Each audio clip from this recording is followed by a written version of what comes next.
Why do I keep failing my ADI Part 1 theory test? Well, there could be a major change you're not really aware of. In 2025, the curriculum was updated. Preparing for the ADI Part 1 theory test, there's a subtle but important shift that you could be caught out with. And unless you know what's behind it, you're not going to be prepared for it. From August 2025, the DVSA made one quiet but significant update. They updated the number of publications used to base the ADI Part 1 questions. Now that may sound like a small change on paper, but in reality, it's completely reshaping the style of questions that you'll face. The shift, well, that's from recall to real understanding. In previous years, you could often pass the ADI Part 1 by memorizing key facts, such as what signs meant, what distances applied, what the highway code said.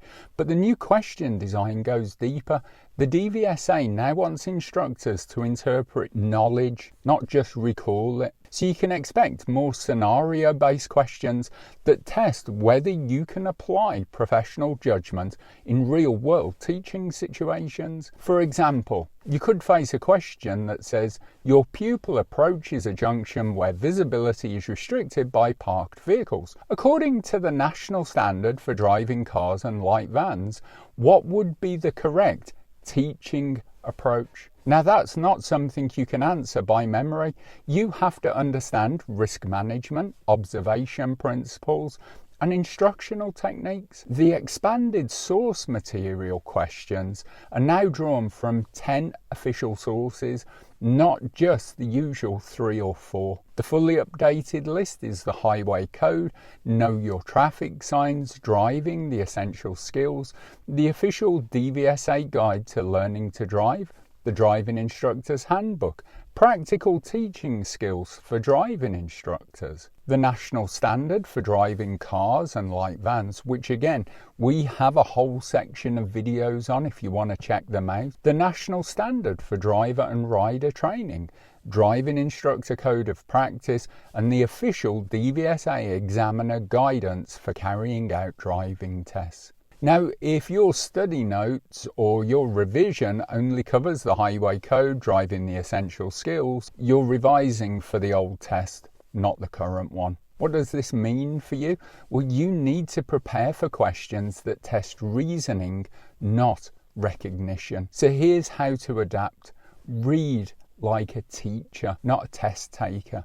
When you study, ask yourself, how would I explain this to a learner? Think to yourself, how could the DVSA twist this question to phrase it differently? On our theory website, drivertrainingtheory.co.uk, you'll see a list of potential twist questions which helps you understand how the same subject may be covered, but with different wording. You can focus on the national standards. These outline what instructors must know and be able to do. This is why we've done a series on all the potential pitfalls in the national standards. Check it out. You can think how to manage risk with cyclists and pedestrians.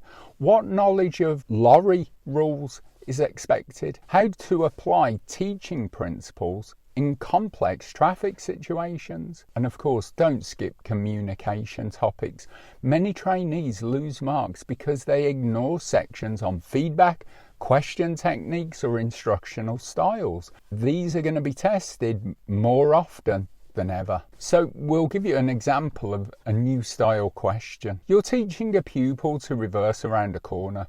The pupil's rear wheels cross the centre line before they correct it. Which of the following best demonstrates an instructor's correct response? Stop the car immediately and explain the fault. Allow the pupil to finish it, then debrief them. Take control of the steering, or stop the situation from occurring and then pull up and ask the pupil to describe what went wrong before repeating the exercise. The correct answer would be D, because it reflects risk management and client-centered learning, as well as post-fault reflection, and that aligns with national standard guidance. That's the type of reasoning-based question that could be now entering the ADI Part 1 exam, because the DVSA do not publish all the questions. So how do you stay ahead? Well, if you're revising for the 2025-2026 test, make sure your materials match the new curriculum awareness and expanded resources.